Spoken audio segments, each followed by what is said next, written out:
Welcome to Tales from the Fandom, a podcast that brings a special guest out of the multiverse and straight to you. And now your host, David Ginsburg. Welcome to Tales from the Fandom, the podcast that brings a special guest out of the multiverse and straight to you. Today's guest is live from Calgary, Alberta, Canada, home of some of the greatest professional wrestlers of all time. Her name is Tali. She is a Canadian model, cosplayer, fitness enthusiast, and amateur YouTuber. She spends most of her time gaming, sewing, working out, and crafting.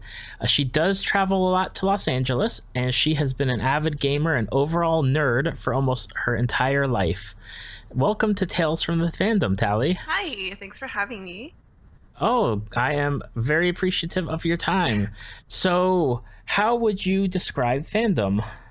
I would say that something like belonging to or participating heavily in a particular fan base over like an anime or a game or a show or an overall culture, just like really giving your all to that fan culture. And what fandoms are you into?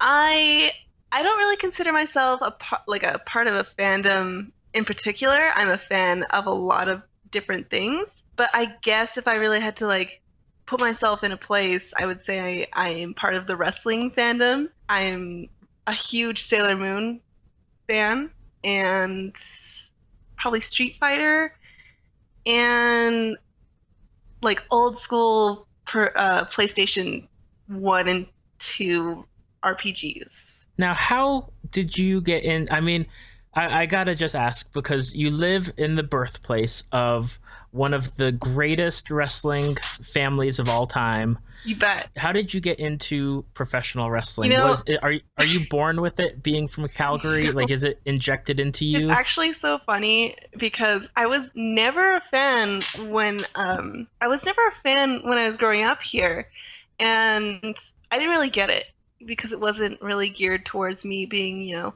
a small white little girl. I didn't get into it until about 3 years ago, and it was because I was in Los Angeles at the time, and I saw this interview with Brock Lesnar and Paul Heyman, and I asked this person who was watching this interview, "Who is this?" Because it was so ridiculous, right, and over the top. And he was like, "You haven't seen Paul Heyman?" And so it turned into this like Clockwork Orange style, just overall, just expulsion to wrestling and the wrestling world. And we started from WrestleMania 1 and went through 2, 3, 4, 5, 6, 7. 7 was definitely my favorite, and then we kind of fell off from there because then we started watching modern wrestling and we started watching, you know, the new stuff and watching every week. So now I watch every week. Now that the brand split is done, I have 3 days of wrestling to watch. And that's right, way too much, but I still do it. So you're mostly a recent adoptee into the wrestling fandom. Yeah, I'm a recent fan in all technicality, but since the day I saw him and the day that, like, I always knew about Bret Hart. And it's actually funny because our family is like pretty close in the Calgary community to them. And I actually went to school with his daughter. Oh, wow. I didn't care at the time. But now I think about it, I'm like, oh my God, I went to school with Bret Hart's daughter. That's incredible. Like, I wish I were friends with her. Yeah, it was like, since I started watching, I've just loved him. And every time I watch some of the old stuff, I'm always on his side. And yeah, it's definitely recent, but very powerful. So are you a subscriber to the network then? You bet I am. What is who's your favorite professional wrestler of the current roster that's going on now? Okay, well, I could talk forever about this, but I'm pretty sure it's Seth Rollins because he's so cool. Like, I know that I hated him at first. I hated him. And I didn't get it. And I didn't like Dean. I didn't like Seth. I didn't like Roman. I didn't like any of them. And then Seth started to grow on me just because of his like his smarmy attitude and his laugh and his like just dickish behavior. I loved it, and it's so contagious. And then when he got hurt, I realized that he was making the show good. Like every day he would come out and be like, "It's Monday Night Rollins." I'd be like, "Yeah, fuck you, Seth Rollins." But you know, when he got hurt and went away for so long, I realized that the show was boring without him. Right. And then now that he's come back, I'm like avid Seth fangirl. I just love him to death. And I actually had a moment to like see him at Wizard World Philadelphia, and he made time to. He was one of the only wrestlers to make time after his signing to like talk to us. Oh, that's cool. And my friend made conversation with him and like asked him all about his championship and his personality and how he got to where he is. And he was just so cool and so nice and genuine, and just, you know, when you're around someone and you're just drawn to them, it was like that. It was to the point where like I couldn't even speak. He was so cool. That is awesome. Yeah, Seth Rollins for sure. Maybe Cesaro is like a close second. I'm a big fan of Finn Balor now that he's on main roster. Right. Who else? And of course Xavier Woods and the New Day. Right. That's probably like my top 5. Okay, it's a good top 5 to have too. I mean, a lot of it now is. And you definitely saw it after Seth went out, plus when John Cena got hurt, Randy Orton got hurt, Bray Wyatt got hurt.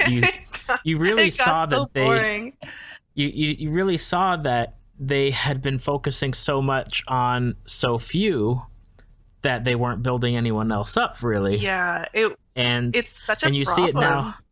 Yeah, you see it now with the brand split, which I listen to a lot of wrestling podcasts like Cheap Heat, Jim Ross's podcast, Talk is Jericho. And one of the main things that Jim Ross always talks about is you're not going to be able to judge the brand split until WrestleMania when it's coming up, because they need to have time to develop everyone else, which you saw right before the brand split. They're like, here's everybody that we haven't really been doing anything with, but we're going to show you get them because they're going to have to become main players on the brands. Yeah, that's kind of how I feel. Like, I want to give it a chance, but I'm not sure how they're going to do it. Well, I'm hopeful, because with like Finn and Seth being the main event of SummerSlam. Oh my god, it's going to be so good. I'm so excited for that match. And then Dolph Ziggler finally getting back into the main event scene with Dean Ambrose, and even the inclusion recently of Bray Wyatt into that scene. It was, I mean, I'm really happy with where they're going. I did have problems with the draft overall, because there was no way that it was going to be perfect. Well, I didn't like how, okay, you draft a tag team or you draft the New Day, and it's like, okay, so you're getting like 3 wrestlers. Okay, I'm going to draft one person to make up for it. Or, I mean, it's professional wrestling. The draft is not going to be like an actual like draft. Who knows where they go with it, honestly. But then seeing like some people like Kevin Owens being drafted so low, and it's like, what is going on? That didn't make any sense. It's so crazy. Yeah, that didn't make any sense.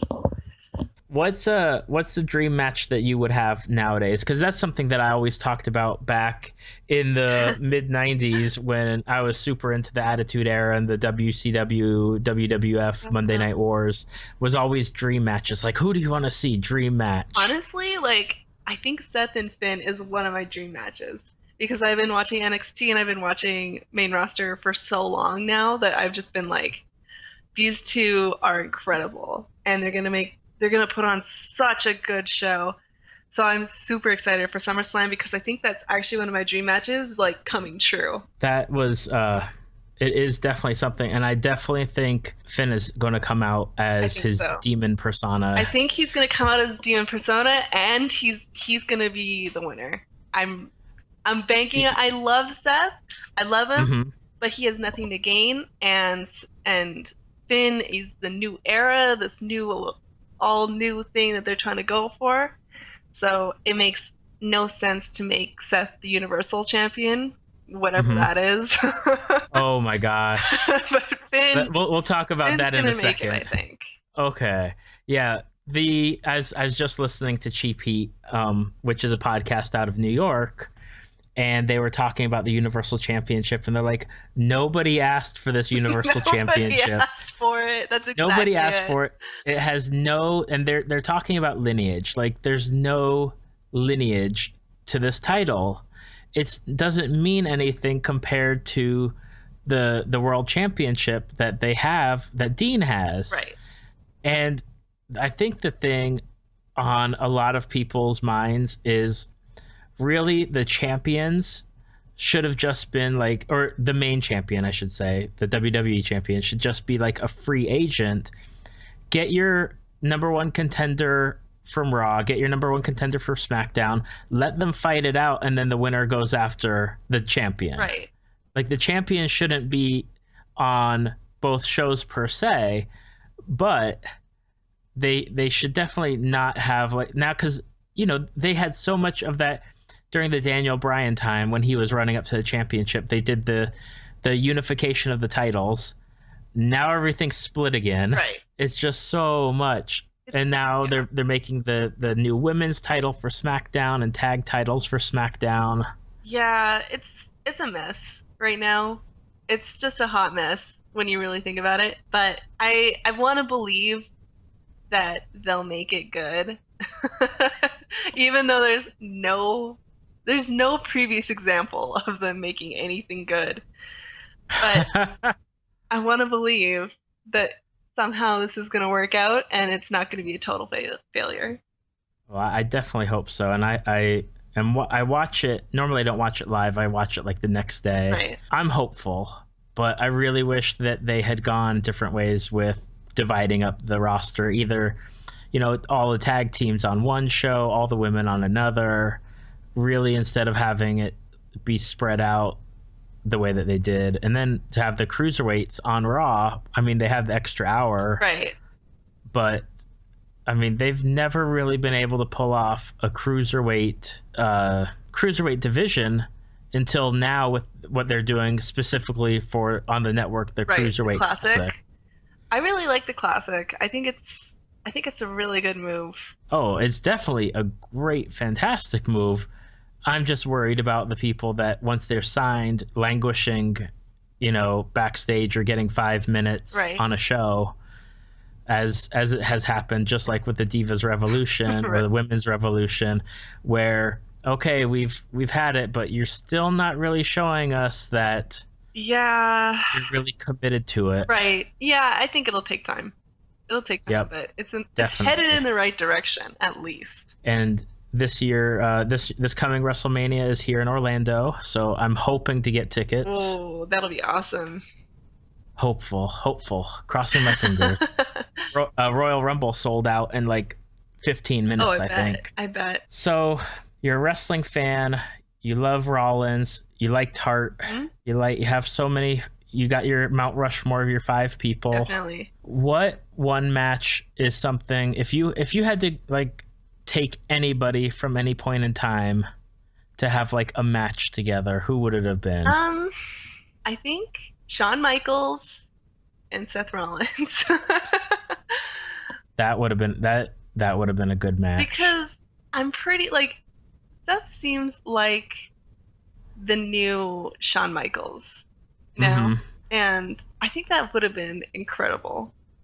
But it will never happen. It'll never happen. Unfortunately. Only in video games. Yeah, we can make it happen in like WWE 2K17, That's right.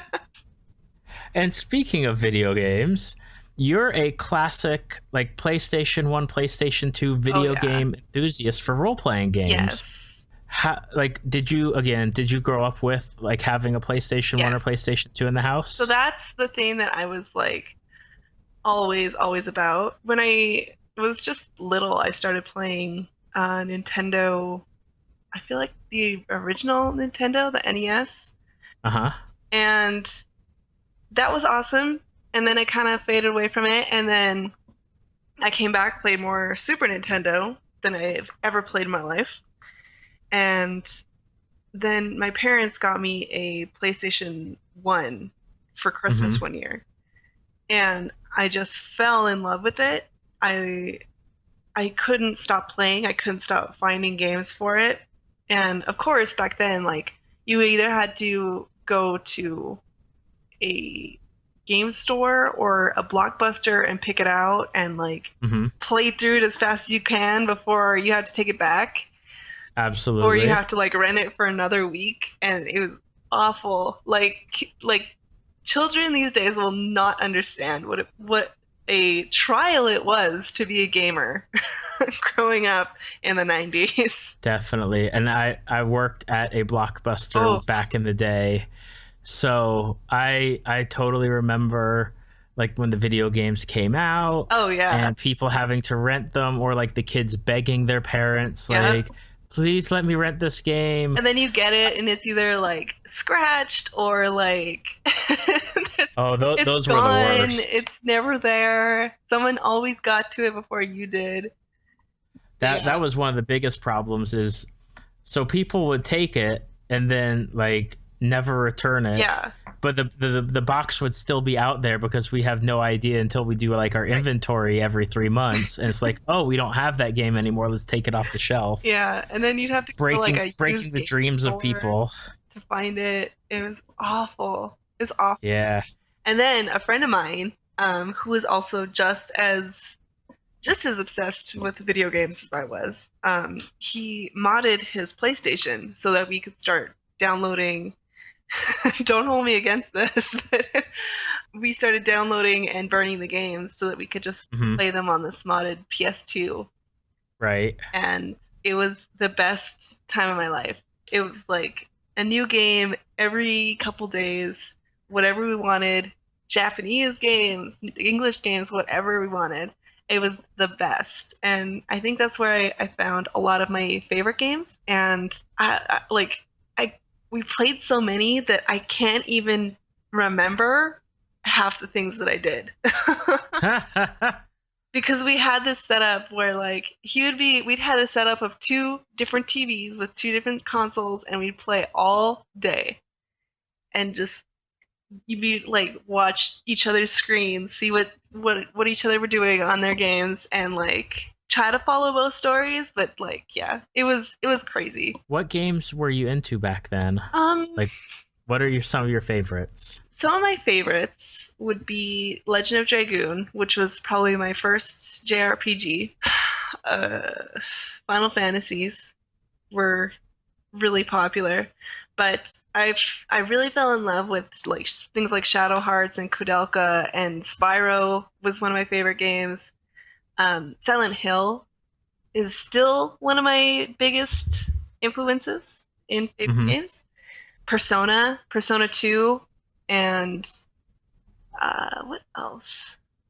Just, yeah, stuff like, just random stuff from Japan that was either translated or not translated.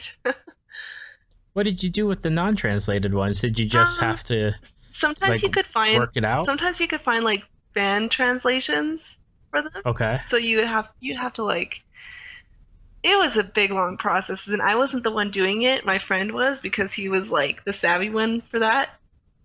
I would just play them and play until I couldn't play any longer. So you are, like, your biggest one, it seems like, is Silent Hill. I love Silent Hill. I love Silent Hill, and I love Shadow Hearts. What is it about those 2 games that you love so much? They have this, like, creepy, mysterious feel, very psychological.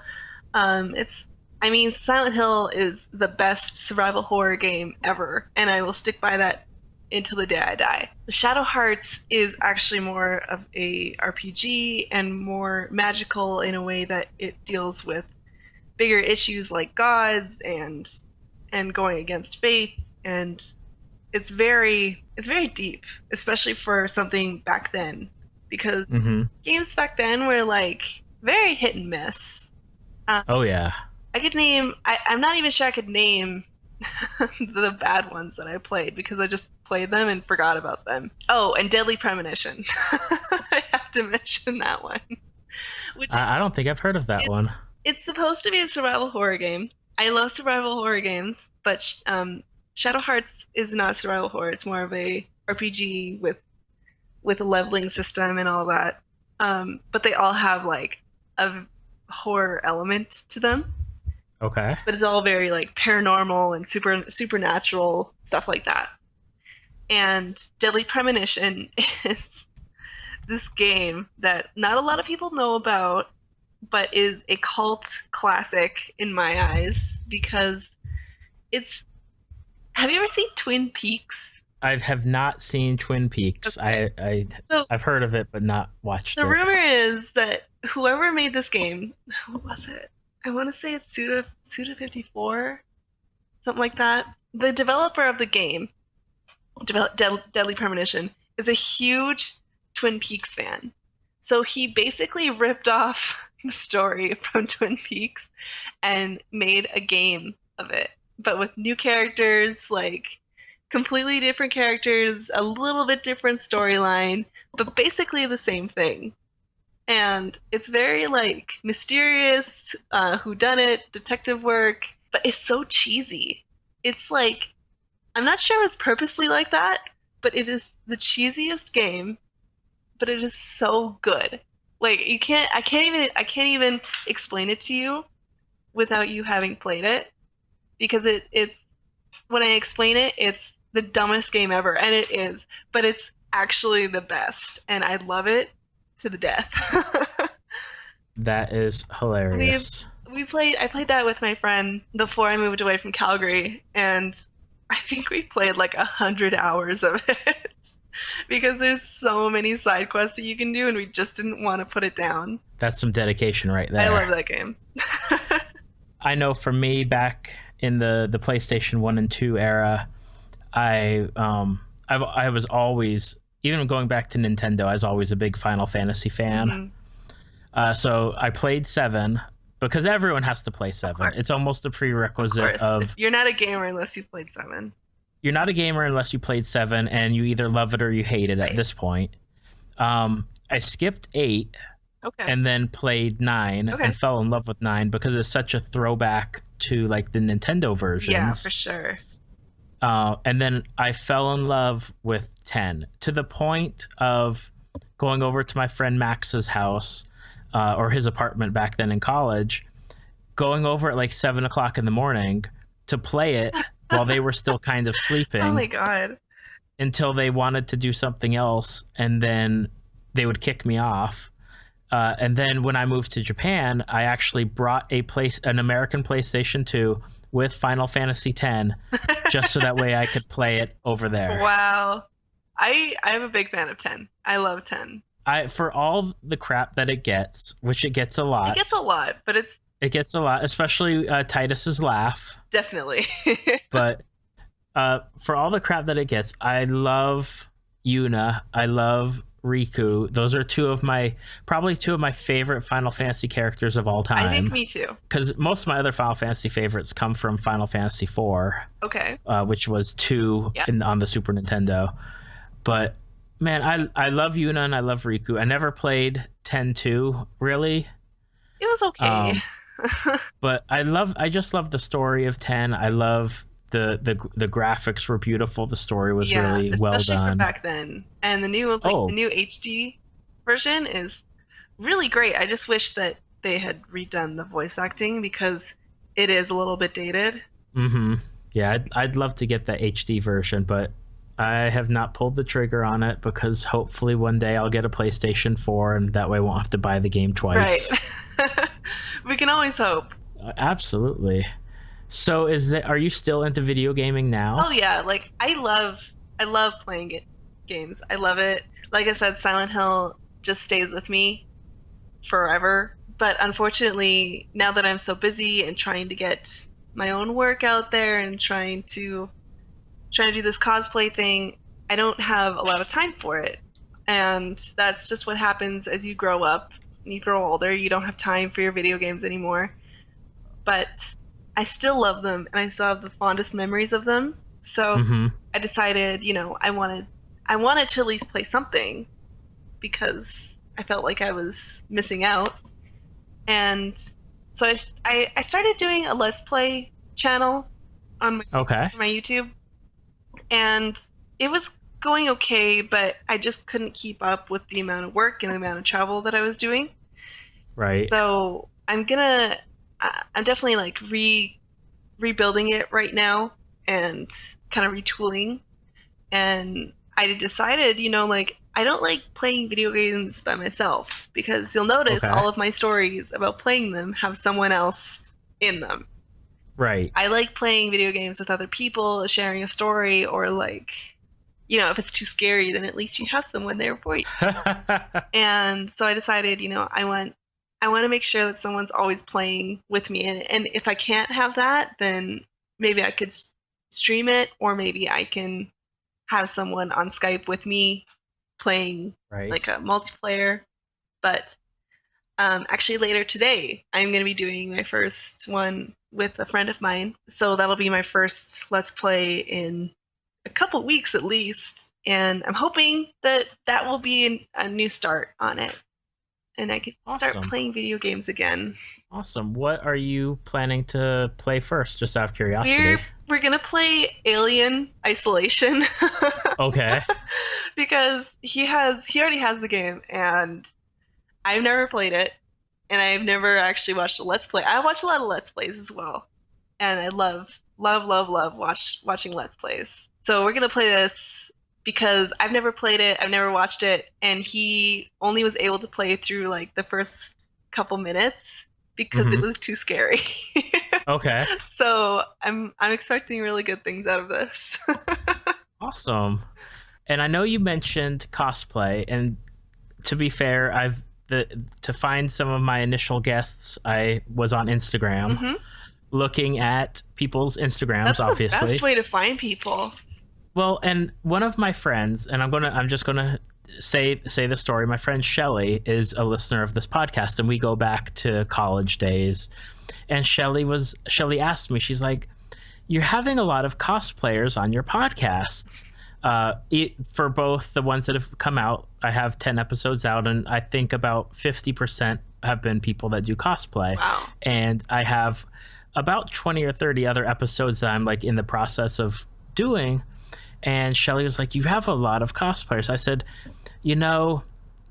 it's not the easiest thing to do to find people where they actually show you what they're into. It's really like, I can almost equate it to like World of Warcraft or those MMOs where the exclamation mark is above their head and you're kind of like, "Hey, there's a quest giver." Yes, come talk to me. It's like, look at these cosplayers. Yeah. I can kind of, when I'm going into looking at the pictures on Instagram, I'm like, well, I can tell the ones that are either dressing up because they're just doing it for the costume versus the ones that are really into like the character or the fandom. Yeah.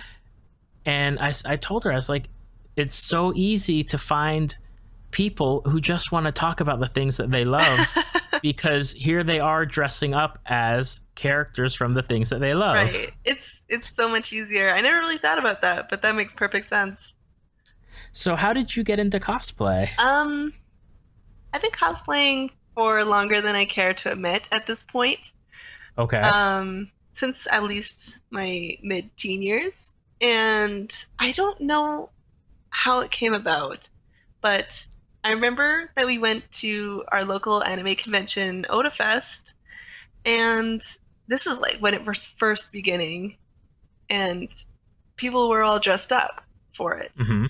And I didn't get it at first, and then we went, and I saw it, and I was like, wow, like, I want to do this. So the next day I came back with some stupid outfit. It was awful, but it definitely, like, sparked my love for it. And until that point, I had always been sewing. Like, my whole life I've been sewing. My grandmother taught me how to sew, and I used to make clothes for my dolls all the time because I didn't like the ones that they came with. Okay. So I just made clothes for them, and I never really thought, hey, I can make stuff for me too. And to be honest, I definitely didn't have the knowledge to do that at that point.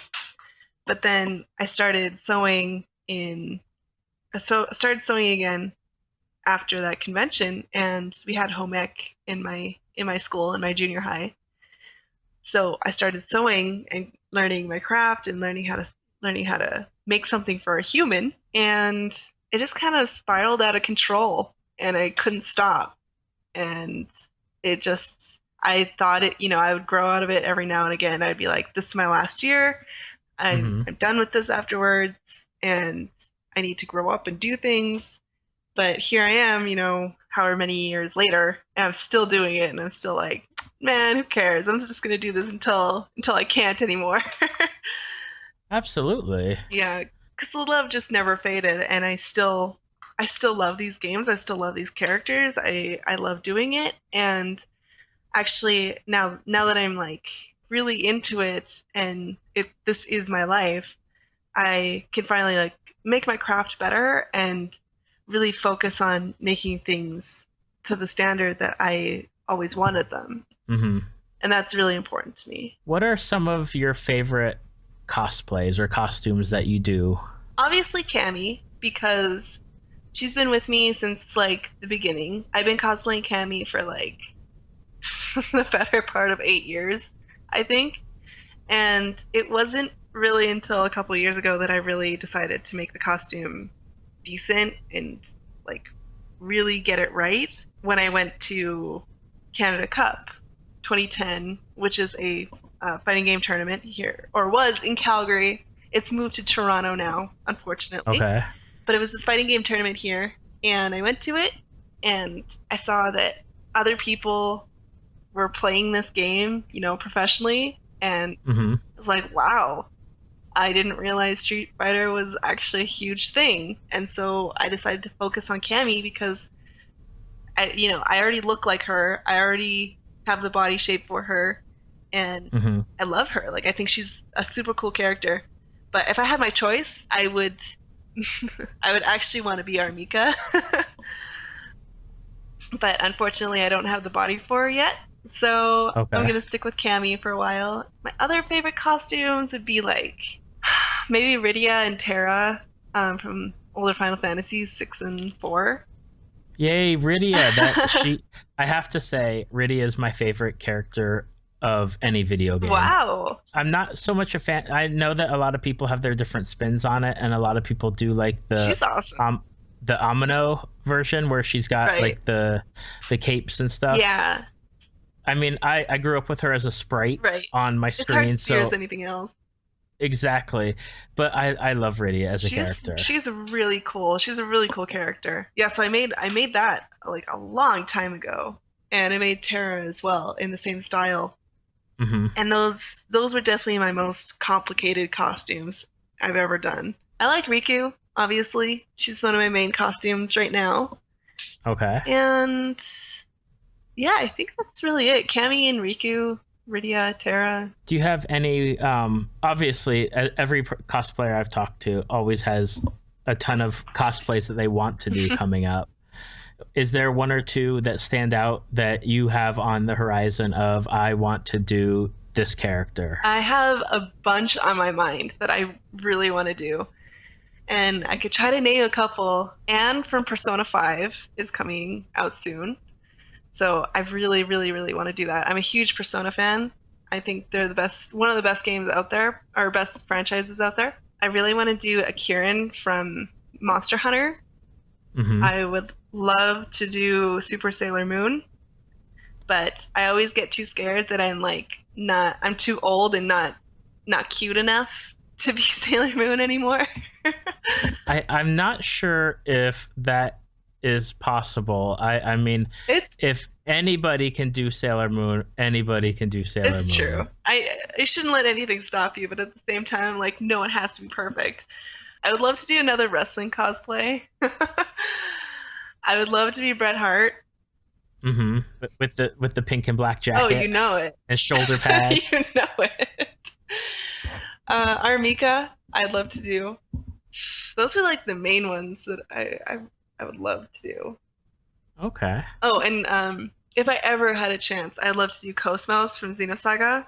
It's like Oh my goodness. so long ago, nobody remembers it, but I would love to do it. You know, you would get the obligatory, what anime are you Oh from? yeah, of course. Or for like people that are into like Neon Genesis Evangelion, they'd be Right. like, you're not Asuka or Rei. Who are you? Are you a made up character? It would make me really upset to see how many people wouldn't recognize KOS-MOS. I remember watching people play that game because again, I watched more than I got to play back Yeah. in like those college days, and I watched them play that game, and I was like, this game is really long It's and complicated. so long. It's complicated. It's convoluted. It makes no sense. Try to play like the 2 and 3. Like those games don't make sense. They don't. But it's aesthetically very pleasing to me. Right. Right. That's the thing is I remember when when like the Nintendo came out, I'd always be like, "Oh, but the graphics are so bad." And then as I got older, it became less about the graphics and more about gameplay and story. I actually kind of miss graphics like the PS1 graphics. Like just that aesthetic of like super jagged edges, flat faces, and like one angle rooms. I really miss that. I love games like that.